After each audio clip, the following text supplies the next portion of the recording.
Alright, anytime you're given a point and something about the slope, so it says perpendicular to that equation, the first thing you need to do is find the slope. It says that it's a perpendicular slope to that equation. So we're going to find the slope of that equation, 3x plus 2y equals 23. In order to find the slope, we're going to solve for y. So we're going to move the 3x to the other side. It gives us 2y equals, we're going to put the x term first, and then the constant. And then we're going to divide everybody by 2. I'm going to write it over here so I don't run out of space. Y equals, this will be negative 3 over 2x plus 23 over 2. The part we care about is the slope, the number attached to x when it's solved for y. So remember, this is in y equals mx plus b form. That's the slope of the line they told us, but we need the perpendicular slope. So for perpendicular, I'm just going to write perp for short. We have to do the opposite sign and reciprocal of the fraction. So it was negative, so we're going to make it a positive. And instead of 3 over 2, it's going to be 2 over 3. So our slope that we're going to use, m, is positive 2 over 3. From there, we're going to use the point they gave us and the perpendicular slope. The point they gave us is going to be x1, y1. And so after we figured out the slope we need, we're going to use point, slope, form. And you'll have to remember the structure of that equation. The way I helped you guys remember it is it's y minus box equals, oops, let me erase that.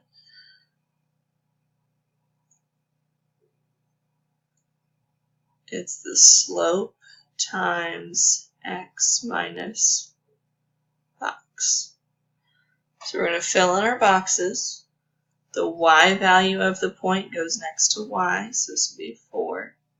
The x value of the point goes next to x, so that would be 3. And the slope that we're going to use is the perpendicular slope, 2 over 3.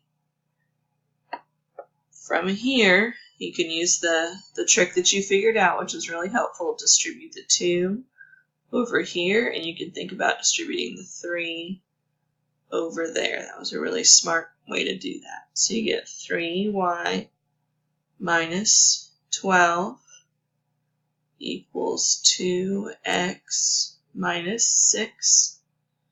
You always move the constant to the right, so we're going to add 12 to both sides. I'm going to write over here now. It gives us 3y equals 2x, and then negative 6 plus 12 is positive 6. And the last thing we need to do is divide everybody by 3. And we get y equals 2/3 x, which should match our slope, plus, and then 6 divided by 3 is positive 2. So 2/3 x plus 2. Alright, I'm going to move on to the next question. Hopefully the recording won't cut me off. Similar question, we have a different point, and again we need it to be perpendicular to the given slope, or the given line. So the first thing we need to do again is to find the slope using 7x minus 4y equals 62. So in order to find the slope, we're going to solve for y. So we're going to move the 7x move the 7x. Negative 4y equals negative 7x plus 62. Divide every term by negative 4. Y equals, the two negatives are going to cancel out, so we get positive 7 over 4. And then the positive and the negative makes a negative 62 over 4. And that, you can just leave that alone. The part we need, oh, I forgot the x. Sorry about that, x. Okay. So the part we need is the 7 over 4. We need, again, the perpendicular slope, so we need to do the opposite, so it'll become negative. And we need to do the reciprocal, so 4 over 7. So the slope we're going to use is negative 4 over 7. From there, we're going to do point slope form.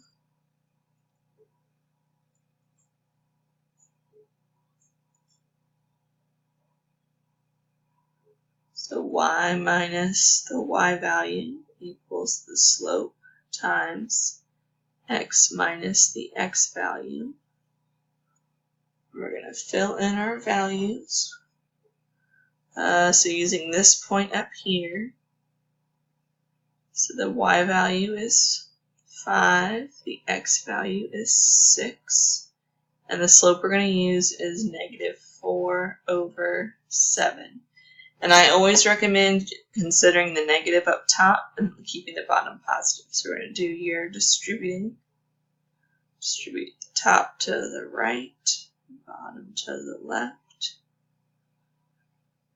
7y minus 35 equals negative 4x plus 24. Let me double check that again. Negative 20, negative 4x, and then negative 4 and negative 6 makes a positive 24. Then we'll add the 35 to both sides. So we have 7y equals negative 4x plus 59. Now the directions on this one wants us to use standard form. So from here, I'm going to write that again. 7y equals negative 4x plus 59. Instead of dividing everybody by 7, we're going to add the 4x to the other side. So we have 4x plus 7y equals 59. So it should be option C. Okay, I think I still have time on the recording, so I'm going to go ahead and try to do the third question you sent me a picture of. This is solving the equation, but I believe it is a quadratic situation. So when you have different pieces and none of them equals 0 and nothing's really sorted out, we're going to have to multiply all of this back together. So the 6x is going to have to multiply in. Then we're going to have to do first, outside, inside, last. Alright, so we're going to have 6x squared plus 18x equals 2x squared plus 6x plus 8x plus, I lost where I was, 24. Okay, so over here that just stays 6x squared plus 18x. Over here we have 2x squared. These two are both x, so they can go together to make 14x plus 24. Now when you notice, and we'll talk about this a lot in college algebra, when you notice that this term is squared and this term is squared and they're not going to cancel each other out, you have to move all terms to one side. Instead of keeping it balanced with one thing on one side and one thing on the other, instead we're going to move all terms to one side. And that's again because you see the squared. It's called a quadratic. You don't really need to know the name of it. Just know that when you see a squared term, you have to move everything to one side. You want to try to keep the highest powers coefficient positive. So with a positive 6 and a positive 2, if I were to move the 6, it would make a negative, but if I were to move the 2, it would make a positive. So we're going to move the 2x squared, we're going to move the 14x, and we're going to move the 24. So the 6x squared subtracts with the 2x squared. The minus 14x goes under the 18x. And the minus 24 will just kind of be off to the side here. So with all of that, we should have 4x squared plus 4x minus 24 equals 0. Once it equals 0, we're going to factor.